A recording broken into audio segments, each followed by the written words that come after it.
Dzisiaj mamy śniadanie. Ja nie spałem dobrze, bo było gorąco. Ale dostaliśmy sok z baobaba. Baobabu. Cheers. Cheers, big ears. Baobab is the best Viagra.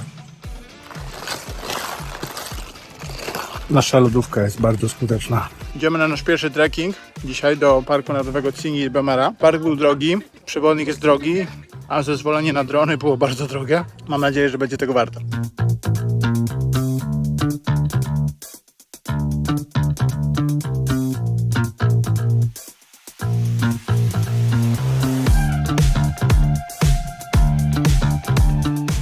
Nasza wycieczka zaczyna się od łódki.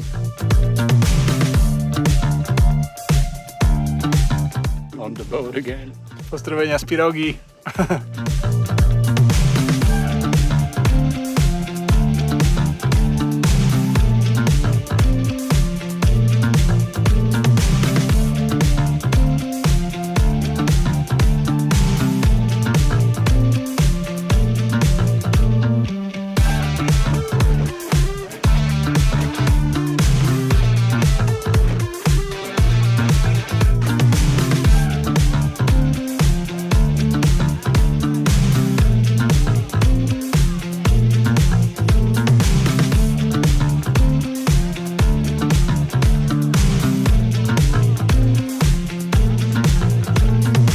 Biliśmy do brzegu i jesteśmy tu jakiejś jaskini.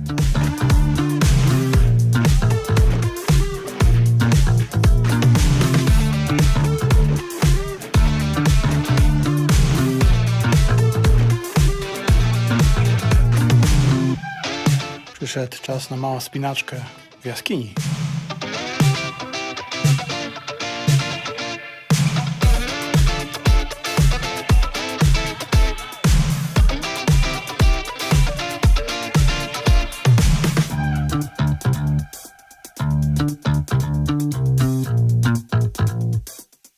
Woda jest bardzo płytka, a po obu stronach kanionu widać ściany.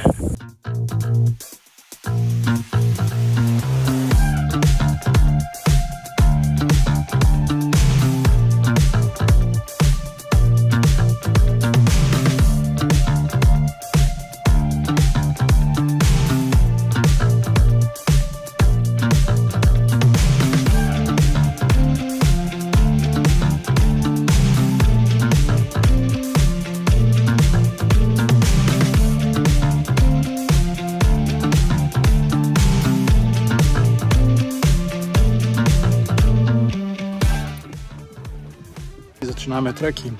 The color you see now, that's not original color. That is about the oxidation.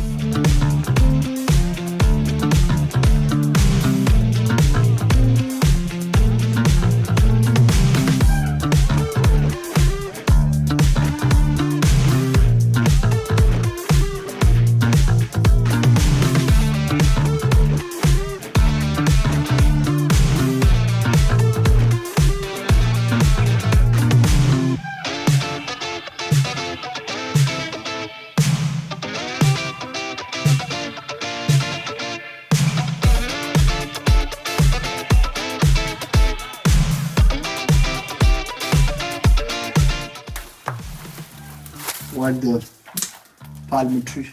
Nie. Tu jest bardzo wąsko, panie i panowie.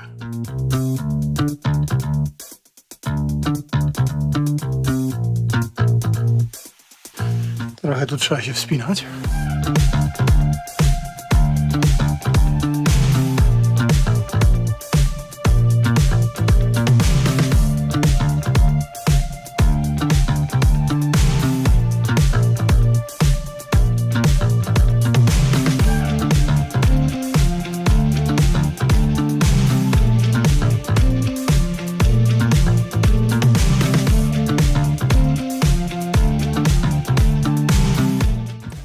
tutaj mojego przyjaciela w kolorze białym.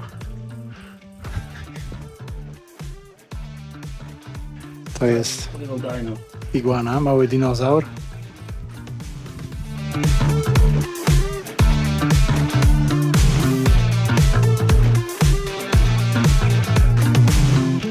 Ale widok.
Niektóre z tych miejsc są bardzo strome, inne są bardzo wąskie. Trzeba uważać, bo jak się opiera ręce, to wszystko jest bardzo ostre, więc łatwo się skaleczyć i trudno się ustabilizować. Ale ogólnie super doświadczenie. Mamy pasażera na gapę. He jumped off.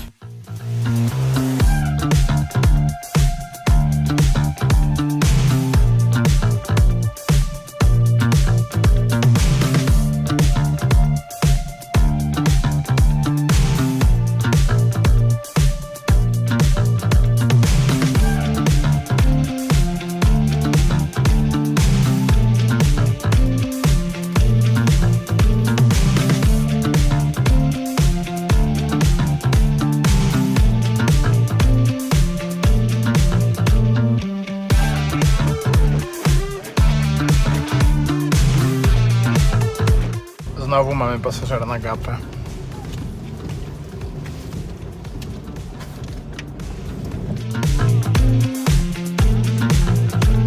No, dzisiaj wybieramy się do dużego Tsingy. Mamy 17 km przed sobą i jakąś ponad godzinę drogi, więc droga zapowiada się bardzo kiepsko. Żeby tu dotrzeć, trzeba niestety się samochodem przemieścić. Cała idea w ogóle tego parku nie była przez nas dokładnie zabadana, więc kiedy dojechaliśmy do wioski Bekopaka, myśleliśmy, że jeszcze trzeba godzinę jechać dalej do parku Tsingy i tam będą hotele. Okazuje się, że hotele są już w wiosce. Pewna część Tsingy, małe Tsingy, jest zaraz obok wioski, natomiast duże Tsingy, te większe formacje skalne są faktycznie godzinę drogi, taką fatalną drogą stamtąd, ale nie ma tam żadnych hoteli, więc jedzie się tam tylko w ciągu dnia i wraca nocować.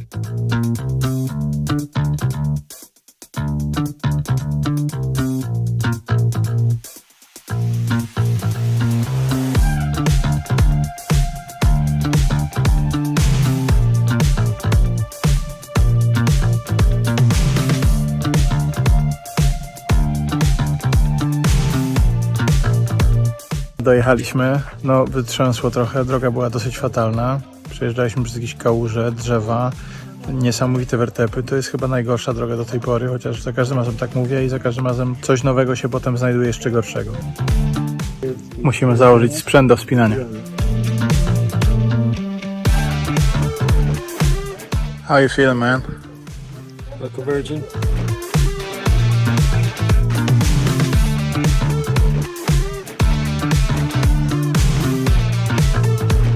Przystroili nas w jakieś uprzęże zabezpieczające. Mamy nadzieję, że są w dobrym stanie. Zapowiada się fajnie. You put it the buff. Okay.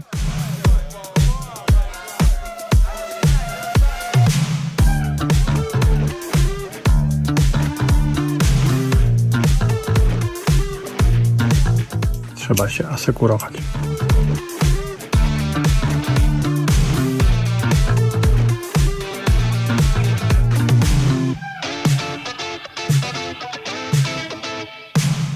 Całkiem tutaj wąsko, muszę powiedzieć.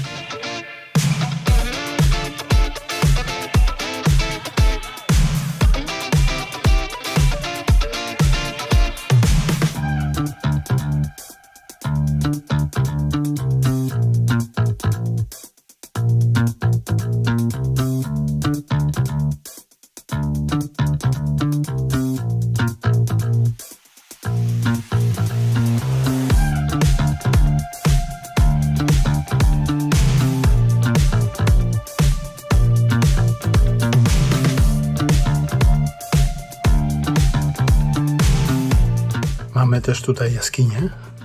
No i trzeba iść z lampką.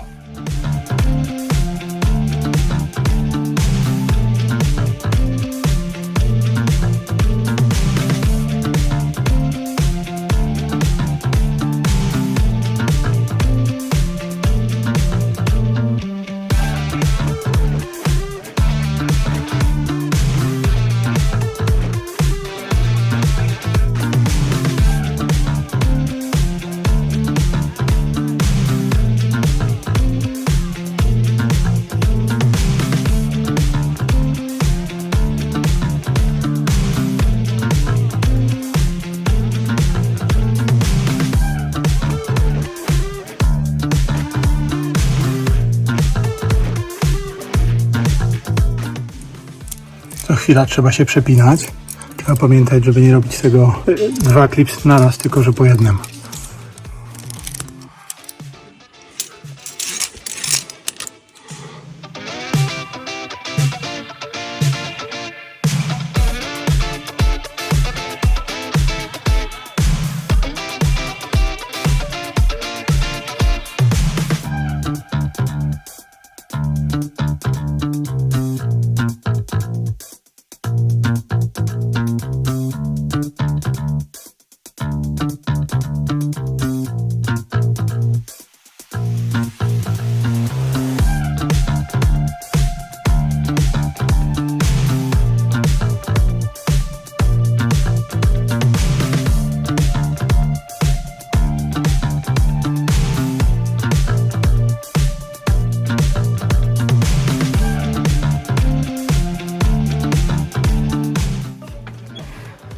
Yeah!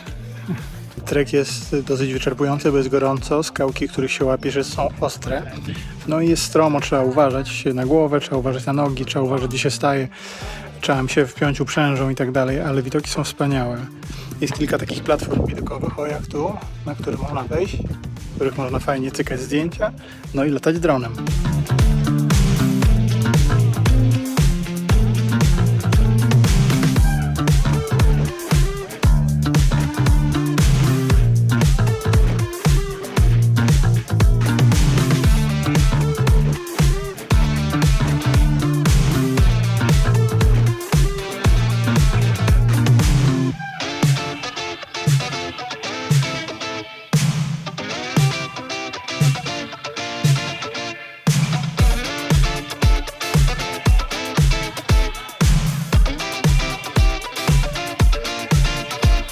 Jest tutaj też most, który zaraz właśnie będziemy przechodzić i on się trochę kołysze, ale jak się też wepnie w niego klipsem, tym karabinczykiem, to jest całkiem okej. Tu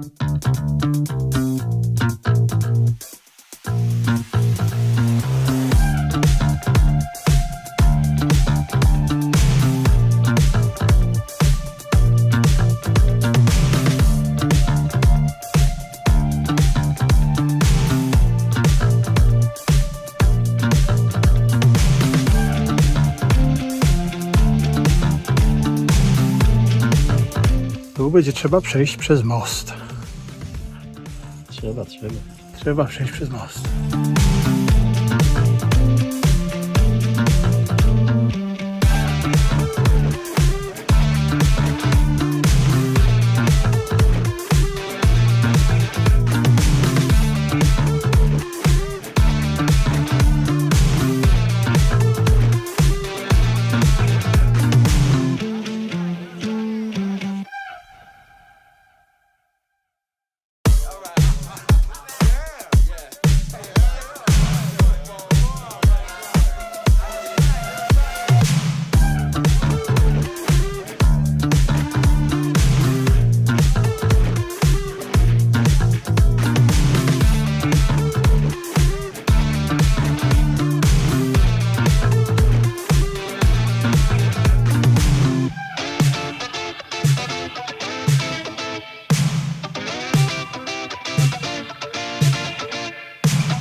Szlak wiedzie czasem przez bardzo ciekawe miejsca.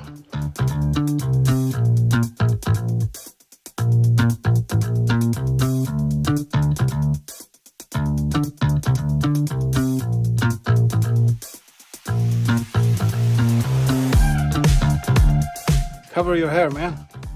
I mean, straighten your... Straighten yourself.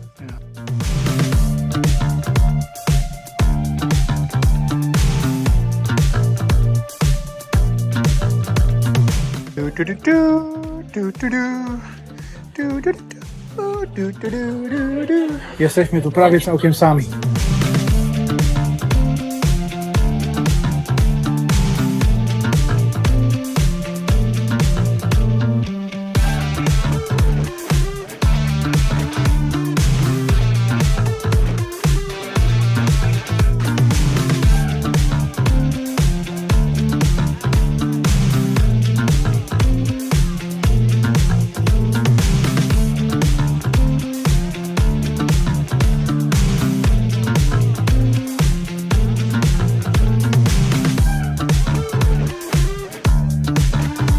No, panie i panowie, udało się nam w końcu wyjść stąd. Gorąco jak w dupie. Spoceni, brudni, ale szczęśliwi. Tak jest. Jan również jest bardzo szczęśliwy. I'm here. Yes. We did not lose him. Na parkingu znaleźliśmy parę psiaków, które bardzo lubią herbatniki. Okay. To już jest ostatni, nie ma więcej. Okay. And now a well-deserved beer.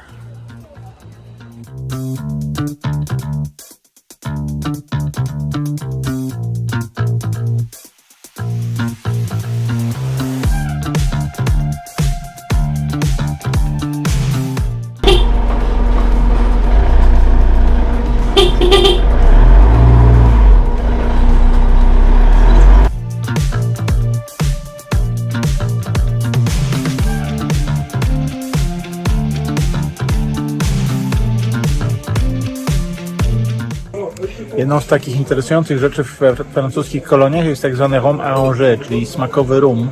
To jest taki robione na rumie nalewki, które są na różnych owocach robione. Na Madagaskarze są bardzo tradycyjne, również Mauritius, również Gujana, większość francuskich kolonii. To jest coś takiego, co robi się często w domu, a czasem w restauracjach można dostać. Na Madagaskarze w jednym miejscu widzieliśmy nawet 15 smaków, z tego łącznie z kawowym. Widzieliśmy teraz ananas. Zdrówko. Dzień dobry, dobry wieczór, dobranoc. Jan już wypił. Ja już wypił. It's important information.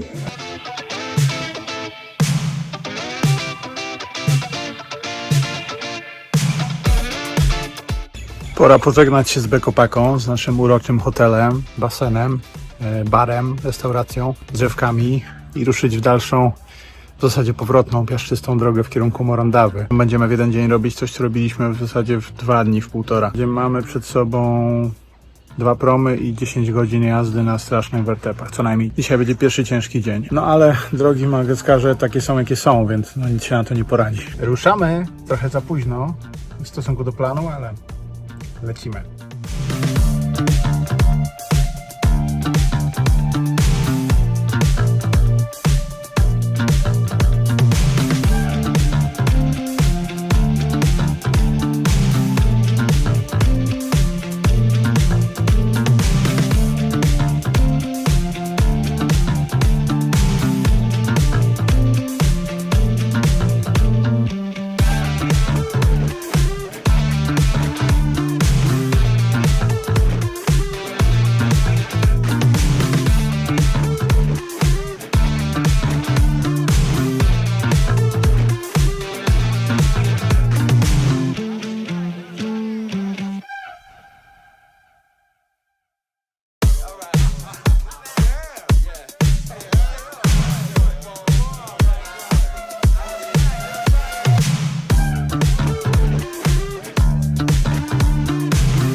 Muszę powiedzieć, że w ciągu dnia wjeżdżanie na takie promy jest dużo mniej stresujące niż w nocy przy świetle samochodu i latarki.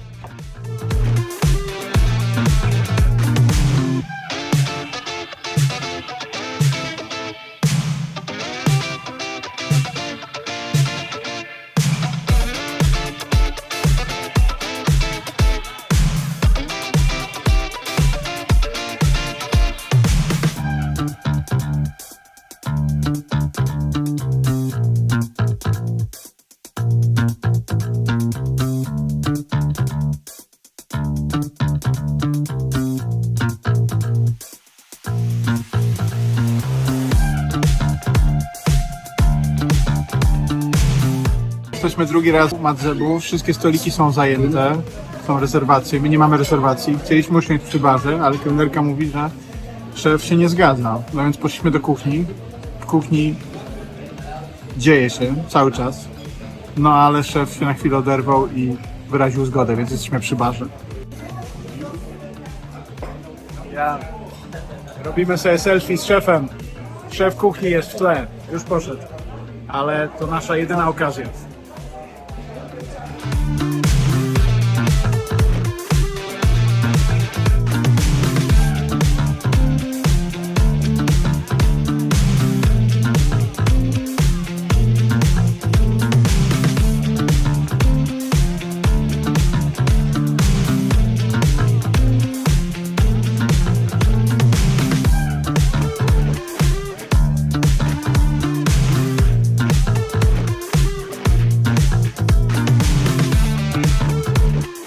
That's my suitcase.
We are visiting the Avenue of Baobabs for the second time and we just cannot get enough of this place.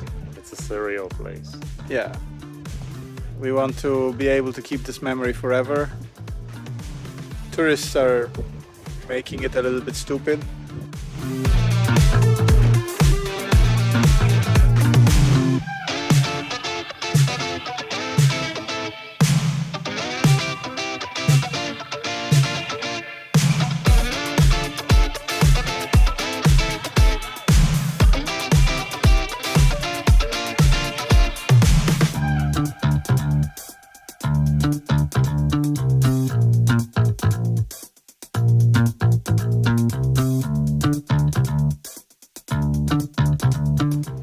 Bez żalu puszczamy drogę krajową 8.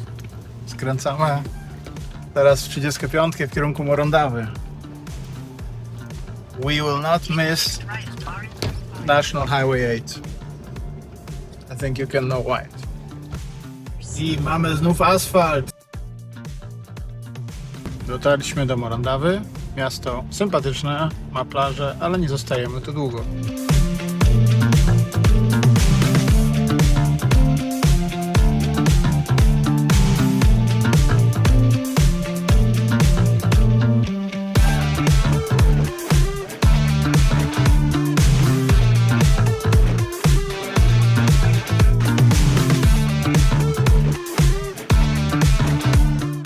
Nasze pierwsze zetknięcie z morzem na Madagaskarze. Witamy nad morzem, nad kanałem mozambickim. Tam gdzieś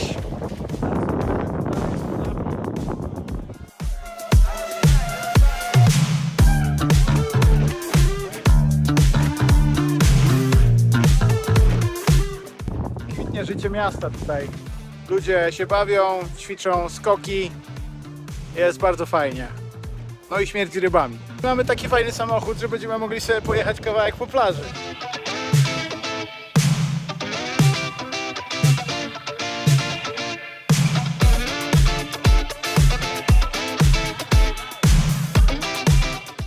Fajne na Madagaskarze jest to, że tutaj wszystkie stacje mają dokładnie tę samą cenę benzyny, więc macie zawsze 5,900 za benzynę, normalną 95 i 4,900 za litr za diesel. No i jeszcze coś, co się nazywa petrol. To nie dokładnie wiem, co to jest, ale raczej do jakichś ciągników rolniczych niż do naszego samochodu. Wybrałem się na pocztę, żeby wysłać pocztówki, kupić znaczki. No nie jest łatwo. Siedzi 2 urzędników, żaden się nie podniesie. Siedzą jakieś 2 panie, czekają na coś. Urzędnicy coś tam stemplują, robią. Nikt nikogo nie obsługuje. No ogólnie burdel. Jak już się podejdzie, to okazuje się, że na każdą pocztówkę trzeba nalepić aż 3 znaczki, więc mi się nie mieściły na pocztówkach. No i jak już je zmieściłem, okazało się, że jest dosyć drogo. No ale trzymamy kciuki, może dojdą. Dzisiaj mamy pierwszy odcinek naszej drogi przez Bezdroża na zachodnim wybrzeżu, przez drogę z Morondawy do Belo-sur-Mer, przez piaszczyste drogi i solniska. Będzie ciekawie, życzcie nam powodzenia.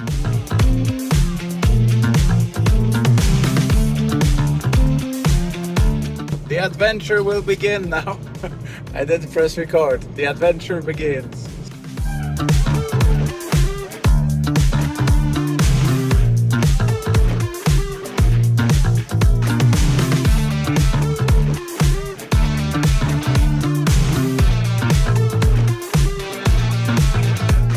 This is it. No way of returning.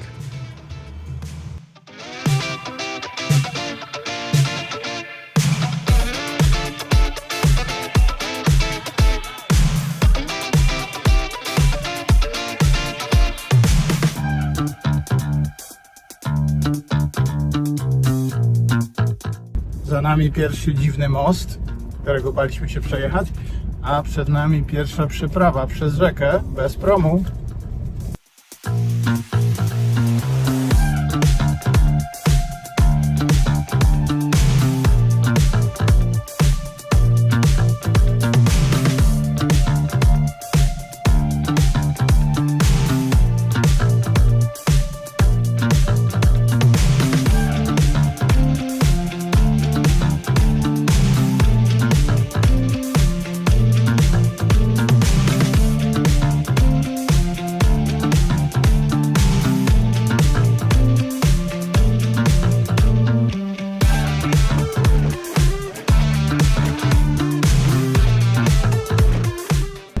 Przejechaliśmy pierwszą rzekę, prawie wcale nie było w niej wody, to było bardziej jak kałuża, 2 kałuże i trochę piasku. A w dodatku jeszcze pomagał nam sympatyczny chłopak z wioski, więc chyba bardziej już ten most był bardziej straszny, ale to Jan mi pomógł. Właśnie, Jan musi dostać napiwek. You're welcome.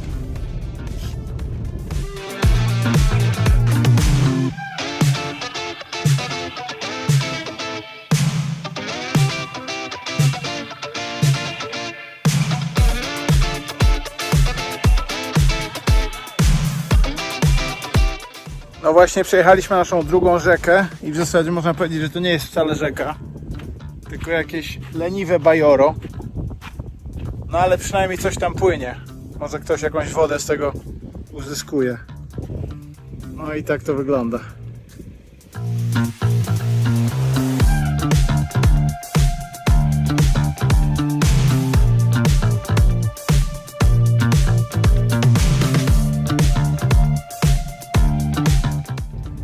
Czasem są też takie sympatyczne rozgałęzienia i nie wiadomo gdzie jechać. No, ratuje nas mapa, czeskie mapy.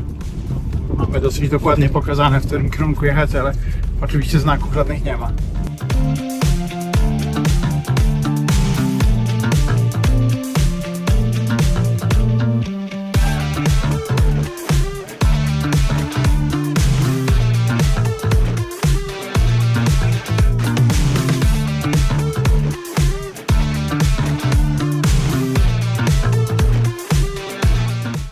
Przejechaliśmy naszą pierwszą bramkę z opłatami za autostradę.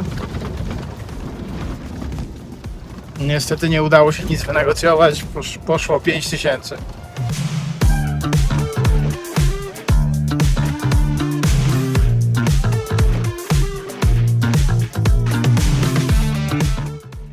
Jan zasięga języka co do głębokości wody, ale ja myślę, że powinniśmy po prostu jechać.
Są też bardzo ładne kaktusy przy drodze. Wjeżdżamy teraz z boku takie solniska i trzeba nie wjeżdżać na tą sól, bo można się zakopać w glinie, która jest pod nią.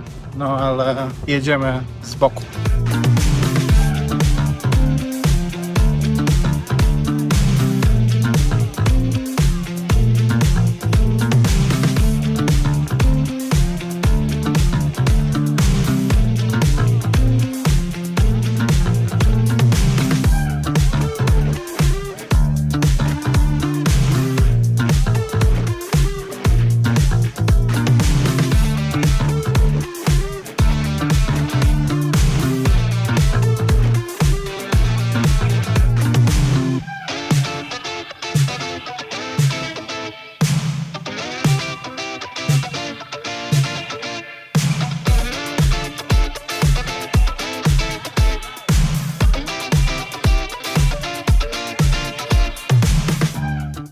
I tu utknęliśmy na takiej grobli, jakby za wózkiem zaprzężonym w zebu.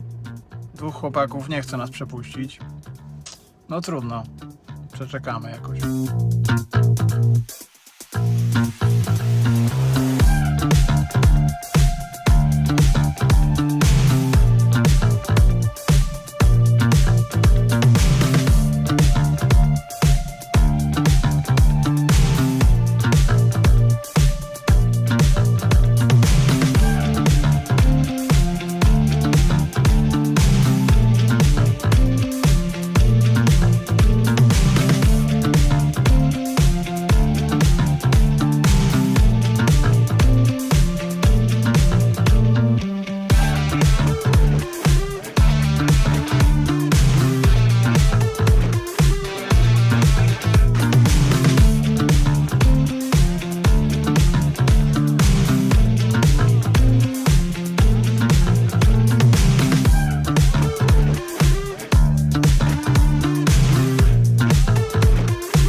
Idziemy się wykąpać, bo jest po prostu luks maniana, zajebiste miejsce na samej plaży Bangalow. Po prostu można zostać tutaj przez całe życie.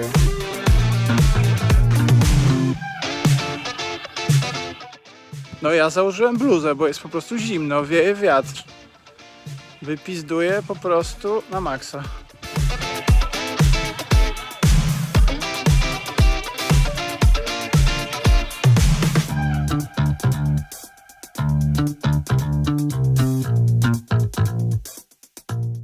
Widok z naszego stołu jest taki. No. A śniadanie mamy u pani Entremer. Nie wiem, jak ono się nazywa nadal.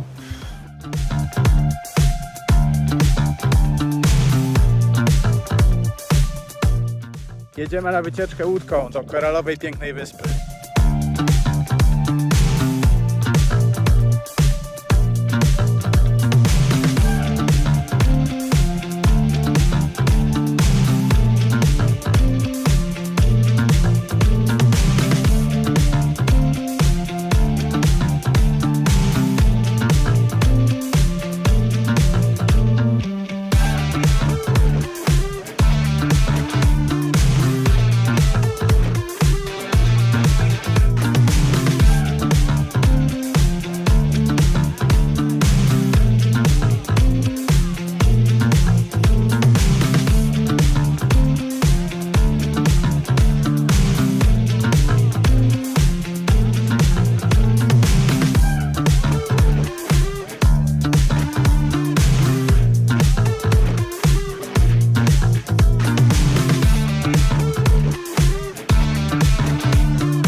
Dopływamy już.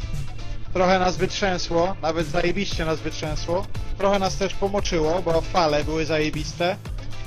No ale jakoś dotarliśmy. Jest przed nami duża piaszczysta wyspa. W sam raz na pływanie, snorkeling i opalanie się. Cała podróż trwała 1,5 godziny, więc więcej niż miała, no ale...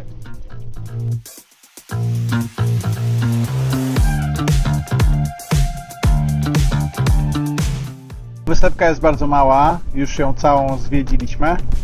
Jest tu paru rybaków, którzy polują z harpunem na jakieś zwierzątka. Jan przyniósł nawet Coca-Colę. Bardzo luksusowy piknik. Jest tu dużo korali, które podobno można zabierać ze sobą do domu, więc Jan skorzystał z tej okazji. Siedzimy i chillujemy.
Próbowaliśmy trochę posnorkelować, ale niestety nie było nic widać pod wodą za bardzo. Widoczność słaba, przy powierzchni nie było nic specjalnie. Skakiwanie do wody i powrót na łódkę to były najbardziej interesujące momenty. A w dodatku jeszcze był trochę problem z prądem, który nas znosił w stronę wyspy. Więc trzeba było cały czas walczyć, więc ja nie polecam tej aktywności.